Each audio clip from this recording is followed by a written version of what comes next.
కొత్తగూడెం జిల్లా కలెక్టర్ ప్రియాంక అలా పాల్వంచ మార్కెట్ ఏరియాను ఆకస్మికంగా తనిఖీ చేశారు. మార్కెట్ శాస్త్రి రోడ్ ఏరియా అంతా కయ్యెదిరిగారు.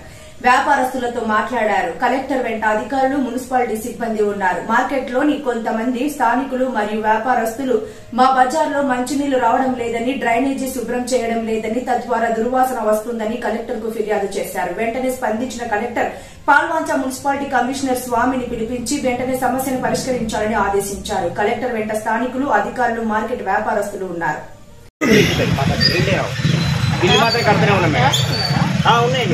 బిల్లు కడుతూనే ఉన్నాను సార్.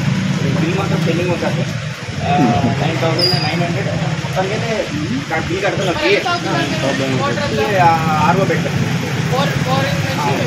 ట్యాంకీ నుండి అందరూ ఆర్ఓ లేదు సార్. చాలా ప్రాబ్లం అసలు, నీళ్ళు అసలు ప్రాబ్లం. మీకు కావాలంటే చూడండి, అసలు కావు. ఎప్పుడో అది 4 రోజులకు ఒకసారి, 5 రోజులకు ఒకసారి ఉంటారు మేడం.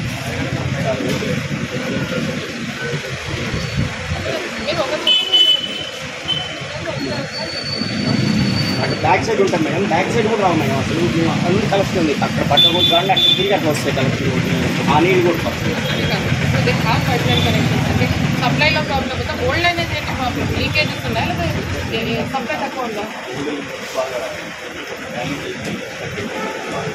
అదే మీరు ఇప్పుడు దాన్ని ఒకటి లేదు అన్ని లేదంటే మాకు ట్రైన్ మొత్తం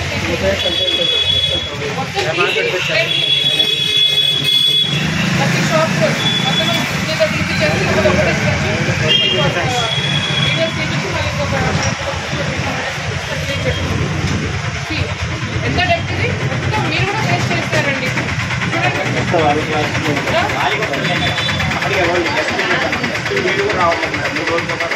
మొత్తం ఇప్పుడు వర్షాకాలం అంతా ఇంకా ట్రైన్ అంతా జాబ్ అవుతుంది. ఇంకేమవుతుంది అంతా ప్లాస్టిక్లో వేసి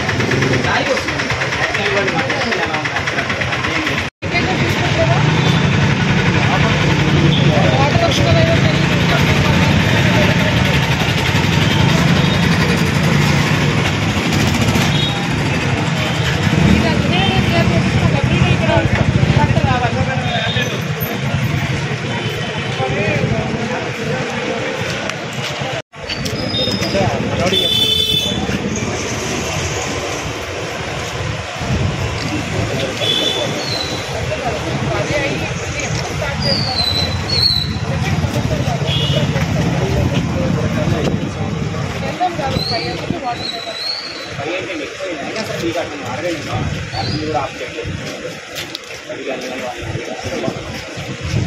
ఇప్పుడు 4 రోజులు 5 రోజులు కూడా పట్టుకోలేదు. 6 రోజులు పెట్టిన 6 రోజులు తప్పదు.